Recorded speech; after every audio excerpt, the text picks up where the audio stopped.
जय हिंद प्यारे बच्चों, कैसे हैं आप सभी। आशा करता हूँ आप सभी अच्छे होंगे, स्वस्थ होंगे और एक शानदार तरीके से अपनी पढ़ाई को भी कर रहे होंगे। Welcome to Bharatvarsh classes.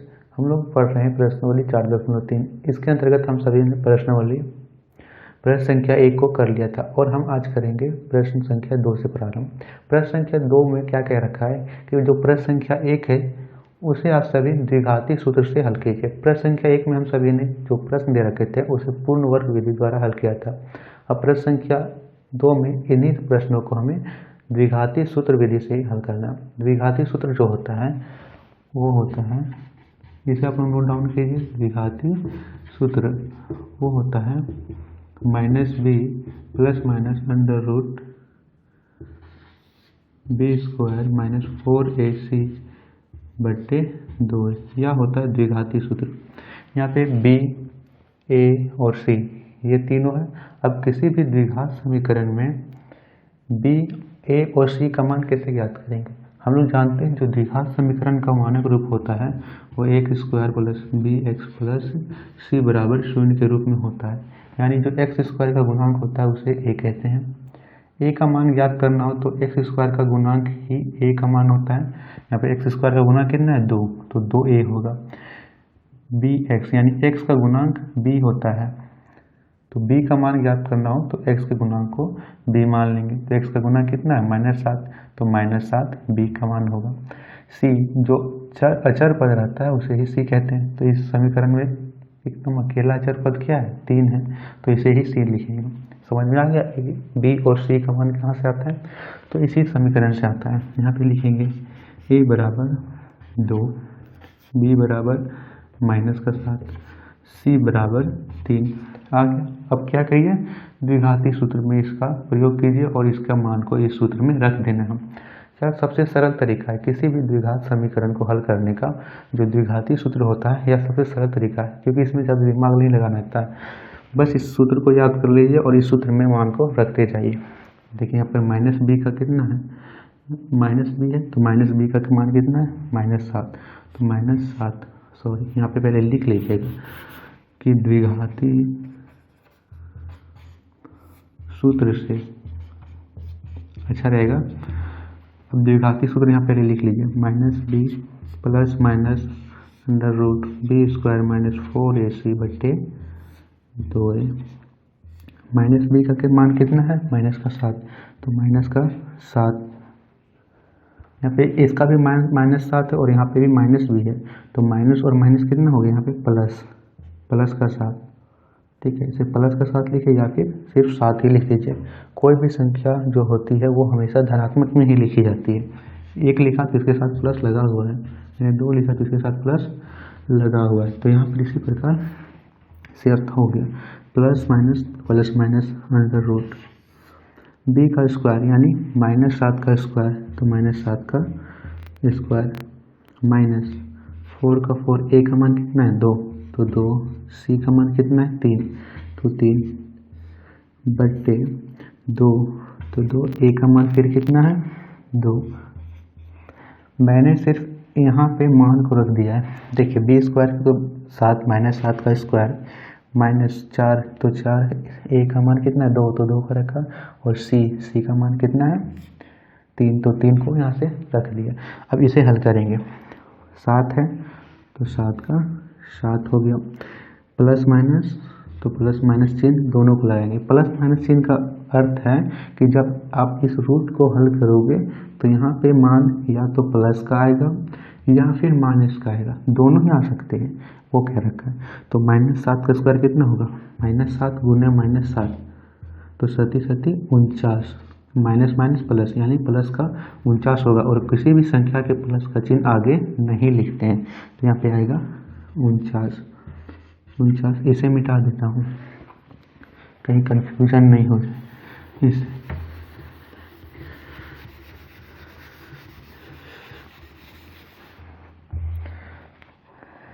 ठीक है, तो देखिए यहाँ पे आ गया 49।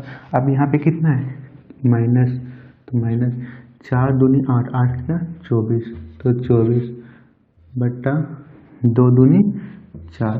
अब 7 का 7 लिखेंगे, यहाँ पे है प्लस माइनस, तो प्लस माइनस 49 में से 24 घटाएंगे, 9 में से 4 गया तो 5, 4 में से 2 गया तो 2, यानी √25/4 यहाँ पे बचा /4 का। अब देखिए जो यहाँ पे √25 को यदि हम लोग इसका वर्गमूल निकालेंगे तो 5 आएगा। तो 5 को एक बार प्लस में लिखना है, एक बार माइनस में। एक कह भी रखा है कि जो यहाँ पे रूट को जब हल करोगे तो एक बार जो मान है वो प्लस का आएगा, एक बार मान माइनस का आएगा। तो यहाँ पे इसी प्रकार लिखते हैं 7 का 7।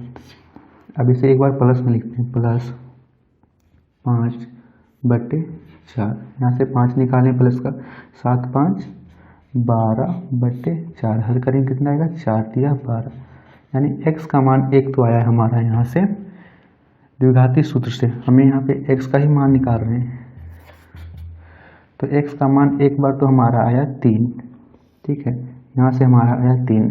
अब दूसरा हमें क्या करना है, -5 को निकालना है। तो 7 - 5/4, 5 में से 7 में से 5 गया तो 2/4, यानी 2 एकम 2, 2 दूनी 4। यहाँ से हमारा मान 1/2। तो इसके दो मान आए, एक तो आया 3, दूसरा आया 1/2। आपने प्रश्न संख्या 1 में भी देखा होगा कि इसे पूर्ण वर्ग विधि द्वारा भी किए थे, तो वहाँ पे भी मान 3 आया था और 1/2 ही आया था। इस विधि में भी हमारा मान 3 और 1/2 ही है। आप लोग किसी भी विधि को लगा लीजिए, चाहे तो आप इसे गुणनखंड विधि से भी कर लीजिए, 2 और 3 को यहाँ पे गुना करके फिर यहाँ पे उसके फैक्टर बना के उसका भी मान 3 और 1/2 ही आएगा, ठीक है। प्रश्न संख्या यह था। अब चलिए बढ़ते प्रश्न संख्या 2 में।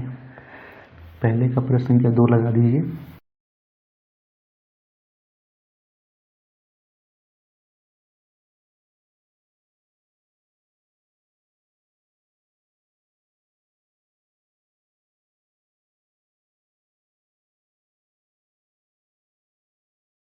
प्रश्न संख्या 2 दे रखा है 2x² + x - 4 = 0। अब बताएं यहाँ पे a का मान कितना होगा, x² का गुना a होगा तो बराबर 2। b का मान कितना होगा, यहाँ पे x का गुना कितना है, कुछ नहीं तो 1, तो a। c का मान कितना होगा, -4। द्विघाती सूत्र लिखेंगे। द्विघाती सूत्र क्या होता है बताइए जल्दी से, -b + √b² - 4ac/2a, यही होता है। b का मान यहाँ रखिए, b का मान कितना है, 1, तो -1 प्लस माइनस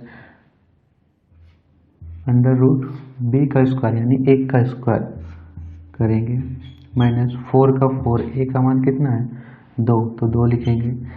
c का मान कितना है -4, तो -4 लिखेंगे बट्टे 2a, यही होगा। अब इसे हल करेंगे, -1 का -1 प्लस माइनस 1 का स्क्वायर करने पर कितना आएगा, √1 माइनस 4 दूनी 8, 8 चौक 32, तो यहाँ पे 32 आएगा, वो भी माइनस का आएगा। क्यों, क्योंकि यहाँ पे -4 था, बट्टे 2a। अब इसके आगे देखिए, -1 का -1 होगा,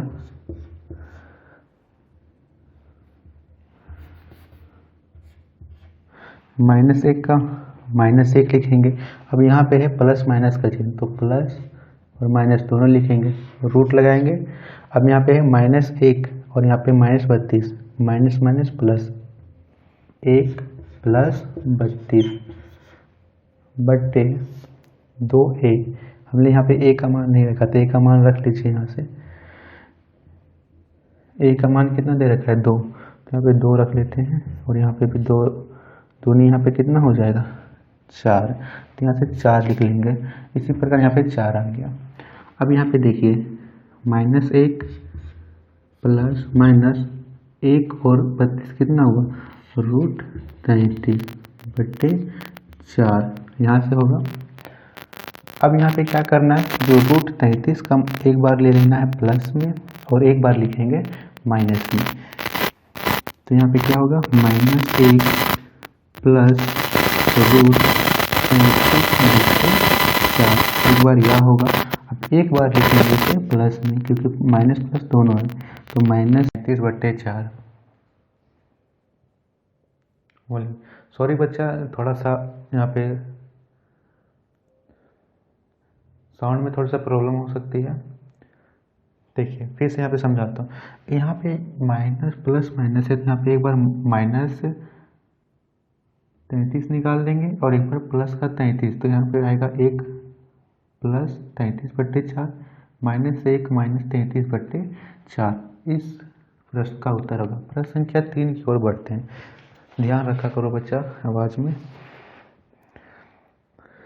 ध्यान, थोड़ा सा साउंड में प्रॉब्लम होता है। प्रश्न संख्या 3 को लगा दीजिए।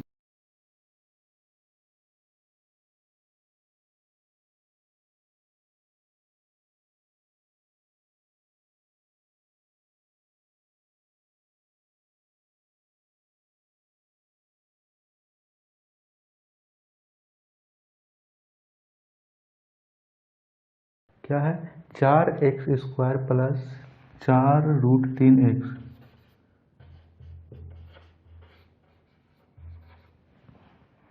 प्लस 3 बराबर 0।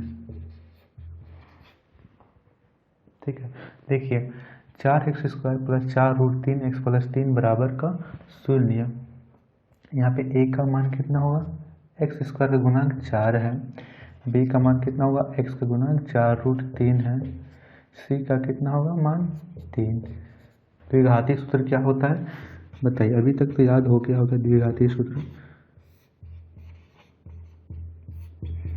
-b plus minus √b² - 4ac बटे क्या होगा? 2a। Very good.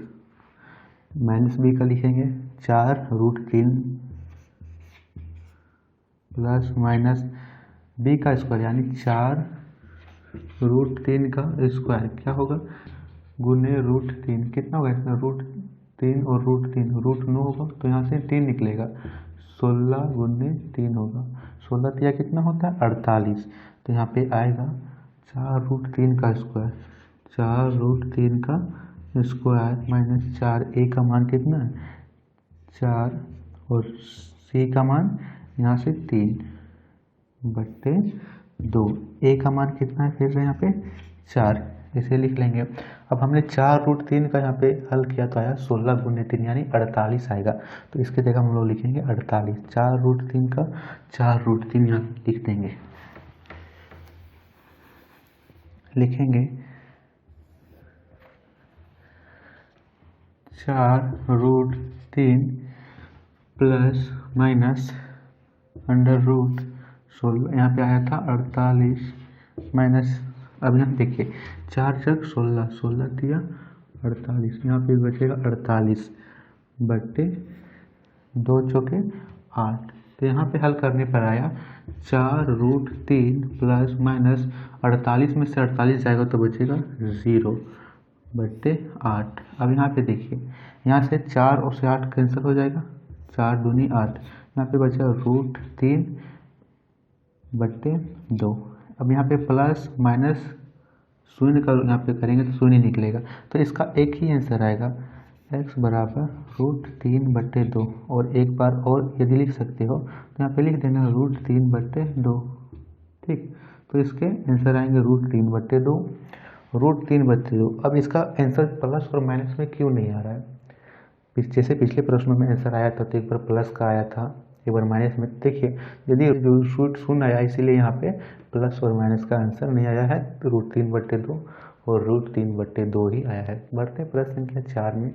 इसका प्रश्न संख्या 4 दे रखा है 2x² plus x minus 2x² plus x plus 4। अब देखिए हमने प्रश्न संख्या 1 में किया था तो इस समीकरण के मूल के अस्तित्व नहीं ज्ञात हुए थे। क्यों नहीं ज्ञात हुए थे?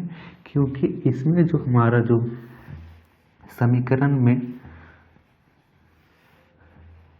एक ऐसे जो संख्या आई थी, समीकरण में जो संख्या आई था वो माइनस रूट के अंदर था, और माइनस रूट के अंदर हो तो उसे कभी भी हल नहीं कर सकते। क्या हम इसे द्विघाती सूत्र से इसे हल कर सकते हैं? जब एक ही सूत्र से हल नहीं हुआ था तो दूसरा सूत्र से भी हल नहीं होगा। फिर भी इसे लिख लेते हैं। दे रखा है 2x² plus x plus 4, 2x² plus x plus 4 बराबर 0। प्रश्न संख्या 4 है।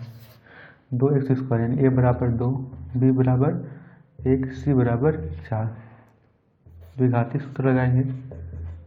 द्विघाती सूत्र फॉर्मूला बताइए, minus b plus minus under root b square minus 4ac बटे 2a।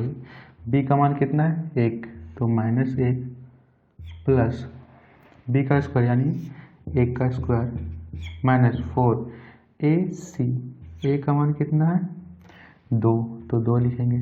सी का मान कितना है 4, तो 4 लिखेंगे बटे 2 का 2। ए का मान फिर से है यहाँ पे 2, 1 माइनस का तो -1 प्लस माइनस 1 का स्क्वायर 1 माइनस 4 दूनी 8, 8 चौक 32, 32 बटे 2 दूनी 4। तो यहाँ से देखेंगे बचेगा -1 प्लस माइनस 32, माइनस का और 1 प्लस का, प्लस माइनस माइनस 1 में से 32 गया तो बचा माइनस का 31 बटे 4। अब देखिए बच्चा, कोई भी संख्या जो ऋणात्मक में, कोई भी संख्या जो रूट के अंदर ऋणात्मक में हो तो उसका अस्तित्व संभव नहीं है। तो क्या इसे हम लोग हल कर सकते हैं? नहीं कर सकते हैं। तो इसके लिखेंगे कि इस समीकरण का अस्तित्व नहीं है, अस्तित्व या फिर इस समीकरण के मूल संभव नहीं है, के मूल संभव नहीं है, इसे लिख देंगे। तो यह था प्रश्न संख्या 2। कौन सा तरीका सबसे आसान लगा, गुणनखंड विधि, पूर्ण वर्ग विधि या फिर द्विघाती सूत्र? मुझे तो यह सूत्र ही सबसे अच्छा लगता है, क्योंकि इस सूत्र में हमें सिर्फ मान नहीं रखते जाना है। बी स्क्वायर जो सूत्र है b plus minus b under root b square minus 4ac बटे 2a, इसमें रखते जाइए। उत्तर उतना लेंथी नहीं होता। यदि शॉर्ट टर्म में उत्तर चाहिए तो इस फॉर्मूला को आप लोग लगा सकते हो। चलिए बढ़ते हैं प्रश्न संख्या 3 में। प्रश्न संख्या 3 को क्या करना है, समीकरण के मूल ज्ञात करने। अब आप लोग उसमें किसी भी तरीके से करो, गुणनखंड, पूर्ण वर्ग विधि या फिर द्विघाती सूत्र, तीनों से भी हमारा उत्तर 1 आएगा। तीनों में से किसी एक को भी लगा दो। समझिए हम लोग इसे करते हैं, बताइए किसे करें, द्विघाती से, गुणनखंड विधि से या फिर पूर्ण वर्ग विधि से। निम्नलिखित समीकरणों के मूल ज्ञात कीजिए। पहला दे रखा है x माइनस 1 बटा x बराबर 3, x माइनस 1 बटा x बराबर 3, और दे रखा है कि x है वो 3 के बराबर नहीं होना चाहिए, यानी आप x की जगह में 3 मान नहीं रख सकते हो।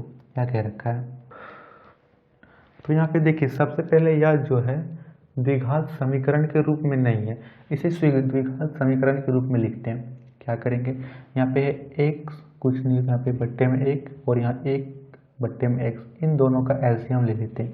तो 1 और x का एलसीएम क्या होगा, 1 को 1 से गुना करेंगे तो होगा x बट्टे x को 1 से गुना करेंगे तो x स्क्वायर, 1 को 1 से गुना करेंगे तो माइनस का 1 बराबर 3। ठीक है, अब यहाँ पे कीजिएगा क्रॉस मल्टीप्लाई, यहाँ पे कुछ नहीं तो 1 x स्क्वायर माइनस 1 को 1 से गुना करेंगे तो x स्क्वायर माइनस 1, 3 को 1 से गुना करेंगे तो 3x। अब 3x को इधर लेके आएंगे, x square minus 1 minus 3x बराबर 0। द्विघात समीकरण के मानक रूप में लिख दीजिए, पहले x स्क्वायर फिर x की गुणांक तो माइनस 3x फिर संख्या बराबर 0। अब यह आ गया प्रॉपर द्विघात समीकरण के रूप में।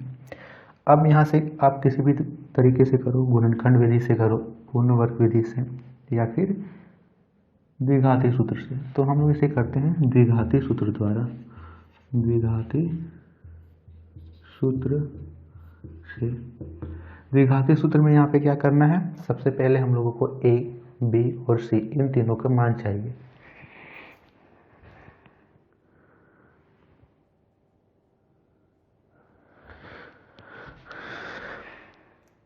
तो यहाँ पे देखिए a का मान कितना होगा, यहाँ पे x स्क्वायर का गुणांक कितना है, a कुछ नहीं है तो 1, b कितना होगा, x का गुणांक कितना है -3, c कितना होगा -1। अब यहाँ पे करना है हमें द्विघाती सूत्र का फॉर्मूला लगाना है, minus b plus minus under root b square minus 4ac बट्टे 2 है, यही तो होता था। अब b की जगह में v का मान रखिए, b की जगह में रखना -3, तो -b -3 माइनस माइनस प्लस हो गया, यहाँ पे बचा 3 plus minus under root b का स्क्वायर यानी -3 का स्क्वायर, तो -3 का स्क्वायर माइनस 4, a का मान कितना है 1 और c का मान है -1, तो 1 और -1 बट्टे 2 है, 2 का मान 2 और a का मान है यहाँ पे 1, तो 1 लिख देंगे। अब यहाँ से करेंगे 3 का 3 लिखेंगे प्लस माइनस रूट, यहाँ पे है -3 का स्क्वायर, तो -3 गुने -3 माइनस माइनस प्लस 3 दिया 9, यहाँ से आएगा हमारा प्लस का 9, तो 9 माइनस 4 एकम 4 और 4 एकम 4, यहाँ पे आएगा माइनस का 4, तो -4 बट्टे 2 एकम 2, यहाँ से आ गया। अब 3 का 3 लिखेंगे प्लस माइनस अंडर रूट, यहाँ पे 9 और माइनस माइनस प्लस 9 और 4 कितना हो गया 13, दोनों जुड़ जाएगा, माइनस माइनस प्लस हो गया बट्टे 2। अब यहाँ पे क्या करना है, जो रूट 13 लाइट को भी करना है, कोई बच्चा देखिए यहाँ पे मैं समझा दे रहा हूँ, मैं भले ही नज़र ना हूँ लेकिन आप लोगों को बोर्ड तो नज़र आ रहा होगा। तो यहाँ पे प्लस माइनस प्लस का एक बार लिखेंगे, एक बार माइनस का लिखेंगे, 3 प्लस रूट 13 बट्टे 2, एक बार माइनस का लिख देंगे 3 माइनस रूट 13 बट्टे 2, तो इसका आंसर आया 3 प्लस रूट 13 बट्टे 2, एक बार आएगा 3 माइनस रूट 13 बट्टे 2। चलिए बढ़ते हैं इसके दूसरे प्रश्न को, उसके बाद इस वीडियो को ख़त्म करेंगे। अगले वीडियो में प्रश्न संख्या 4 से हम लोग करेंगे। अब देखिए लाइन भी आ गया, अब अच्छे से समझ में आएगा, अब क्लियर नज़र आ रहा होगा, बोर्ड भी अब तो अच्छे से नज़र आ रहा है। यहाँ पे दे रखा है 1/x प्लस 4, यहाँ 1/x प्लस 4 है, और यहाँ है 1/x माइनस 7 बराबर 11/30। x का मान ना तो 4 आएगा ना ही 7 आएगा, तो यहाँ क्या करेंगे, हम लोग पिछले प्रश्न में एलसीएम लिए थे, इसका भी एलसीएम लेंगे। x plus 4 x minus 7, LCM लेने के क्या करते हैं, इन दोनों की गुना कर देंगे, बट्टे ऊपर क्या होगा क्रॉस मल्टीप्लाई, 1 की गुना x माइनस 7 तो x माइनस 7, 1 की गुना x प्लस 4 से तो x प्लस 4 बराबर का 11/30, यहाँ से आ गया।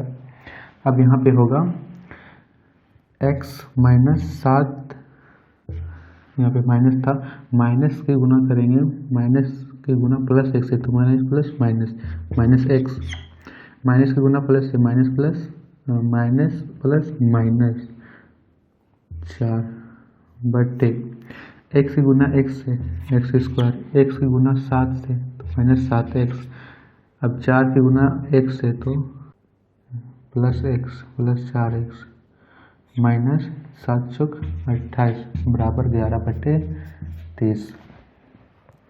यहाँ देखिए प्लस का x माइनस का x कैंसिल आउट हो गया, यहाँ कितना बचा है -7 -4 माइनस माइनस प्लस, यहाँ पे प्लस तो 11/, यहाँ पे कितना होगा x स्क्वायर का x square minus 7x plus 4x minus plus minus minus 3x minus 28 बराबर 11/30। अब देखिए यहाँ 11 से 11 यहाँ कैंसिल आउट हो गया, अब यहाँ कितना बचा x square minus 3x minus 28 बराबर, इसे क्रॉस मल्टीप्लाई करें, यहाँ पे कुछ नहीं है तो 1 है और यहाँ पे है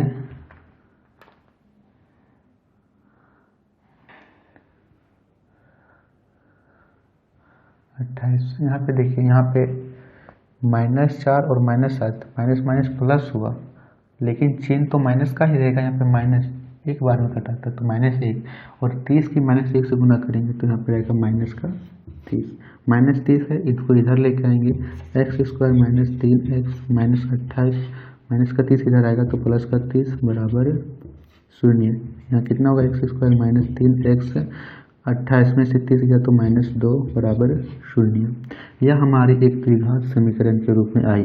अब इसे आप चाहो तो द्विघाती सूत्र, पूर्ण वर्ग या फिर गुणनखंड विधि किसी भी तरीके से करो, तो हमने अभी तक सभी प्रश्नों को द्विघाती सूत्र से किया था, इसे हम लोग कर लेते हैं गुणनखंड विधि से। गुणनखंड विधि बताइए, पहला हमने किया था प्रश्नों 4.2 के सभी प्रश्नों को गुणनखंड विधि से। इसे आपने नोट किया बच्चा?